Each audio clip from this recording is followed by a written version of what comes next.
Welcome to webnative for the final week of May. Today, the truth about kids and social media. This is an adventure that I guess you and I are going to take as Ella gets a little bit older. Because at the moment, she plays with the iPad, but she's not really moved out into the web yet in terms of any kind of security conscious stuff. No, but I don't think she knows who's at the other end kind of thing. I think she knows these things connect us together and things can ring and you can send messages, but I don't think she's really questioned the transportation of it yet. So according to a recent study, 78% of parents help create their children's Facebook pages. 7.5 million users are under the age of 13. The way your kids use social today will shape their future. It's time for everyone to get educated on how and how not to live online. Well, that's an interesting article approach. So, this, again, the things that come up in a lot of the stuff that we're reading is, cyberbullying, privacy, identity theft. And I think cyberbullying especially is something that if you've been bullied in the real world, you kind of understand bullying. I mean, I have to say I've been very lucky. Although I was a very quiet kid, I must have been very unassuming because I was never bullied. No. So I have had instances in my adult life where I've got quite upset and then someone's gone, oh, actually they're bullying. I'm like, oh God. And I've dealt with it. It's like, I'm not having that.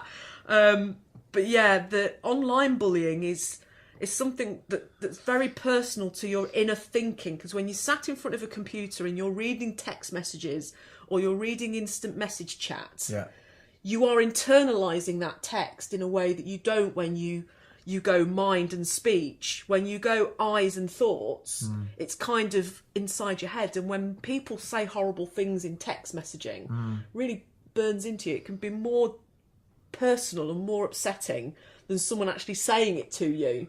So I think the manufacturers of the devices that we use have a lot to do with this as well, because a lot of default settings, for instance, for geolocation and geotagging, we've got to make sure our kids know that when they send a message to their friend or they're posting it onto a social network, that it could be giving out additional information that they wouldn't normally know about. The geolocation, for instance, knowing that where somebody actually sent and posted that tweet or that Facebook message. I think that's a crucial thing to realise, that there could be a potential person watching somebody's account looking to see whereabouts you are.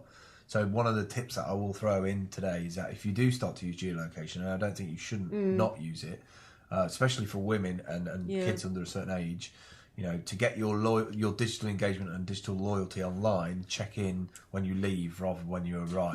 It's a simple thing. You're in the venue, you have your food, or your drink, whatever you're there for, and then when you leave, then you check in. You get the benefits of being there. You were there. You're not sort of lying about that you weren't there.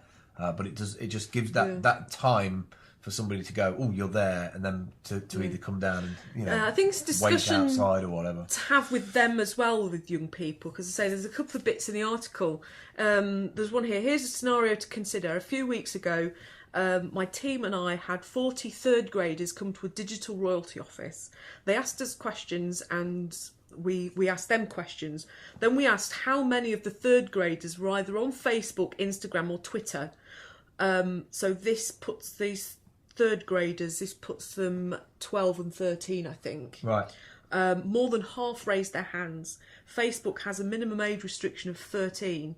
But according to consumers, 78% of parents help them create it. 7.5 million are under the age of 13 and lied about their age in association with their accounts. So, I think it is important to kind of read these things. I mean, there's another one here about the discussion with these third graders that they'd abandoned their Facebook accounts because that's where their parents were. Right. That's awesome. But so I'm not going on there, where that is.